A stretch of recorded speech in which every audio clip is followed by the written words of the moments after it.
শাহরুখের মুভি দেখবা, শাহরুখের পাশে ছবি তুলতে তো কখনোই ভুল করবো না। অবশ্যই শাহরুখের পাশে দাঁড়িয়ে একটু ছবি তুলতেই হবে। হ্যাঁ, আমরা অবশেষে চলে এসেছি ডাঙ্কি মুভি শাহরুখের স্টার সিনেপ্লেক্সে। আমরা চলে আসছি star cineplex Sony cinema hall মিরপুরে।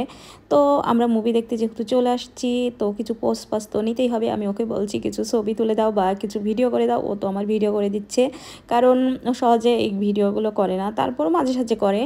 তো এখানে আসার পর ওপরে আমরা চলে এসেছি সিনেমা হলের কাছাকাছি। তো এই জায়গায় কিন্তু খাবার সংগ্রহ করছে সবাই, যেহেতু অনেকক্ষণ যাবত মুভি দেখবে আর চুপ করে বসে থাকবে তা তো নয়।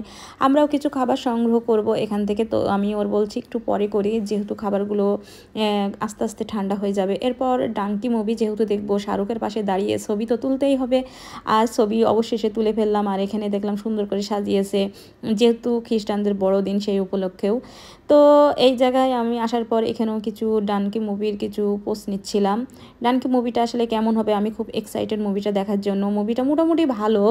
আর এখান থেকে খাবার সংগ্রহ করতে হয়। তো এখান থেকে আলামিন হাসতে হাসতে কিছু খাবার নিয়ে চলে আসছে। এতক্ষণ যাবত ধরে মুভিটা দেখবে আর বসে থাকবে। এরপরে আমরা আস্তে আস্তে সিনেমা হলে প্রবেশ করছি। আমাদের সিনেমা হল ছিল 2 নম্বর। তো আমরা 2 নম্বর সিনেমা হলে প্রবেশ করছি এবং ওর হাতে খাবারটা আছে। এখানে কিন্তু হাউসফুল ছিল, প্রচুর মানুষজন ছিল। অবশেষে আমরা আমাদের আসন গ্রহণ করেছি। আমাদের টিকিট নাম্বার ছিল D8 এবং D9।